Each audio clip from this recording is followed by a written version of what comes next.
Welcome to another episode of Kiss My Assets. The transparency, the openness, the communication is more than you could expect. I'm sold. Don't let the fact that you don't know something or don't know enough about something hold you back. I knew I wanted to invest. What better way to invest than to invest in what I already know that I love, which is real estate. It was initially the 12% return, but it quickly turned into the people. Welcome to another episode of Kiss My Assets. Jamison here again with John. How you doing, John? It's been a good day. Yeah. Yeah. We've been behind the microphone a lot, but a lot of good things are happening lately. So wanted today to come together and update everybody on what's happening at Venture on Elden. This is our property in Flagstaff, 16 unit. We actually have some folks who have already reached out wondering if there's going to be anything to rent up there. So either as an Airbnb or as somebody who wants to. They have people who want to move up there and who Absolutely. are investors of ours. It's a very tight market. Yeah. To have 16 two-bedroom, one-bath units in that location with that with great parking come available, I don't doubt there are people who are going to be fighting over that. With air conditioning and washer and dryer. Full-size now stacked front-load washer dryers. Yep. Yeah. And everything's brand new. This doesn't look like a mountain town property anymore. Brand new cabinets, white cabinets, solid surface countertops, beautiful, laminate flooring, laminate plank flooring, nice new window coverings. Bathrooms are all new. It looks nice. Yeah. So we bought this property from a seller who had owned it about 40 years. Yep. Great guy. We both met. Hadn't done a whole lot with the renovation from a renovation standpoint. Just kind of maintained it. And now we're coming in, taking this to where a modern day, current resident wants it to be. And can you kind of tell us a little bit about the time frame where we're at? I know we have a couple units that are now getting done, but we also we're dealing with supply shortages in some of these things. Yeah. So this is, I always want things to be done sooner, and our schedule was to get it done sooner, but we had probably three things that impacted that. Number one, taking on country clubs. So we have our own construction crews, but we had to put them there. Number two, the weather. So as soon as we started getting colder weather and snow, it really hindered our ability to get the work done. Number three, the supply chain. So luckily we got stuff. I bought air conditioning units back in June, all of we needed. I've got a great deal on our appliances. Our flooring and our countertops we bought and stored up there. We had a mini storage we filled them up with. Oh, and there's another issue. We had some tenants in there that we were hoping we could buy out of their leases and help move them and give them some time. The last two tenants are staying. The last one's leaving at the end of this month. They're staying to the bitter end. Yeah. So remember, these are not flat single-story units. So we're cutting into floors. We're jackhammering up stuff to put new drain lines in for the wash and dryers. It's messy. It's noisy.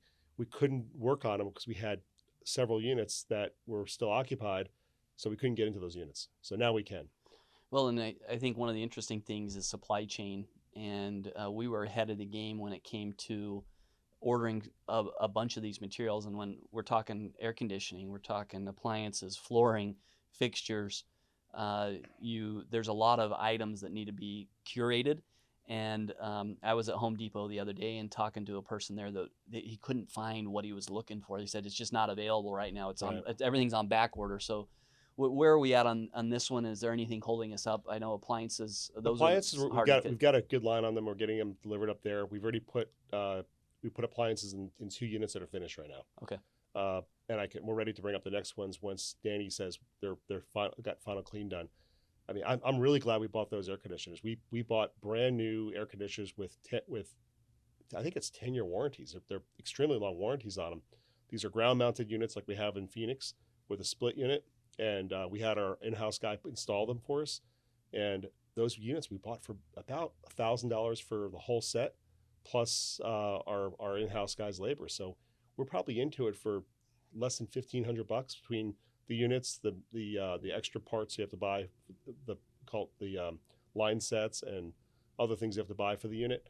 But we're installing air conditioning units up there, and everything's permitted all through the city. Everything's been inspected. And then we bought our cabinets ahead of time.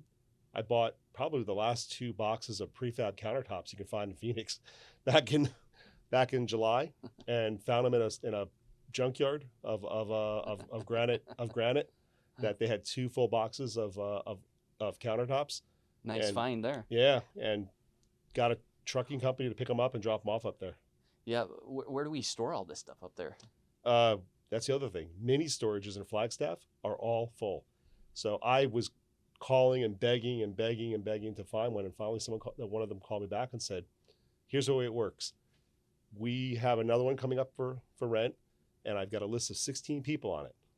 And I start calling with number 1, and if you don't answer, I start calling 2. I don't leave voicemails." So she said, "Put my number into your phone and answer as soon as I call." And I can't remember where I was, but I was traveling somewhere. She called, I got the call, and I go, "I'll take it." She goes, "John?" I go, "Yeah, I'll take it." She's, "All right, well, it's a 20 by 30 mini storage." But because of that, we were able to put all the air conditioning units, have them all delivered up there from our supplier. We had all of our countertops. We had our cabinets. We had plumbing parts, lighting, all these things that we would just have delivered directly there, have our property manager meet the delivery drivers there and store them. But that saved us a ton of time. Yeah, and if anyone's looking to start a business, what a great business where all you have to do is call, and whoever answers gets it. And if you don't answer, sorry, you missed your chance. I mean, it's interesting how that works. Even dumpsters up there, we couldn't.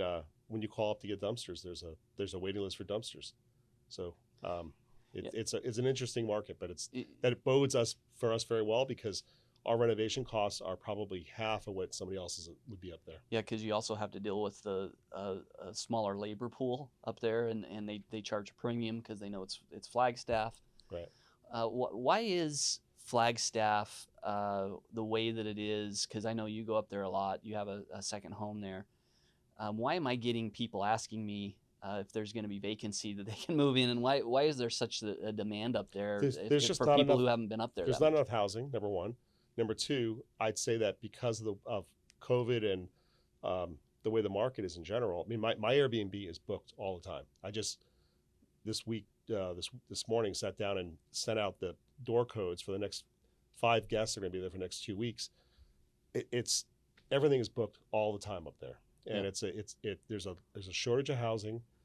The Airbnbs are full all the time. It's been a great snow season. They had snow just this weekend. They got 2 feet of snow. I had a bunch of friends doing a day trip up there. Yeah, and we're probably going to get more snow all the way through end of April. Yeah. So you mentioned the Airbnbs. We're not going to run this as an Airbnb. We've looked at it. It would do well as an Airbnb. Why did we come on the decision to do it as an apartment building instead of Airbnb? First of all, it's not in our backyard, so it makes it harder to run. Second of all, it because of the rents we're going to get based on the unit mix we have. When you start running the numbers on it, the margins are higher for Airbnb, but the amount of work, turnover, cleaning, people you have to have up there, furnishing it, by the time you look at all that, I think it diminishes the spreads on the margins. Yeah, and I think you hit the nail on the head with the unit mix, because we're dealing with two bedroom, 1 bath units. Yep. Those rent really well. If we had a lot of studios, if there were more 1 bedrooms, I would lean more to the Airbnb, because you can get good rents on those. But the spread isn't as much on a 2 bedroom. Yeah, when you start factoring all the costs to furnish it, and your Airbnb fees, your cleaning fees, your maintenance people that you have to find to get the work done, it just doesn't make sense for us. So I think we're gonna fill this property up pretty quickly, and we're gonna have long-term residents, and I think we're gonna exceed our expectations on rents. It's just a great property where it's located. The other part with the Airbnb is when we refinance, and as we purchase a building, once we get it completely renovated and rented up, we refinance and put a long-term loan on it. And it's hard to get a long-term loan if they're all Airbnbs. It's a little more challenging. Or even over 10% of the units are Airbnb. Yeah, that's a really good point, and I forgot about that. There still has not been a lender that has gotten that comfortable with Airbnbs, and the COVID issues that we had in hospitality didn't help us because they all ran even further away from it. Yeah, so this project is we're not at the 1 yard line. We're probably at the 15-yard line. We're approaching the end of this as we get near the end of April is when we're expecting to have most of the units ready. Right. We have a big crew up there working right now, and we look forward to inviting the investors out. We'll need to do some sort of summer open house in maybe late spring, early summer. Yeah, but, May or June. But we're there. I mean, the whole we've got flooring in everywhere. We just have these last units. The last unit we're getting from the resident moving out that they've got to get in, and our guys can get through that unit pretty quickly. I think the last thing we're gonna have to do is just a little bit of exterior stuff, some backyards. We're gonna segment with some wood fencing, and clean up stuff with some fresh bark and clean up a little things like that. But it's Flagstaff. The landscaping is really simple up there. It's ground cover stuff, bark, and occasionally a couple trees. But we already have great trees up there. Yeah, looking forward to the next few months. Sounds good. Thanks for coming on. Yep. Thank you.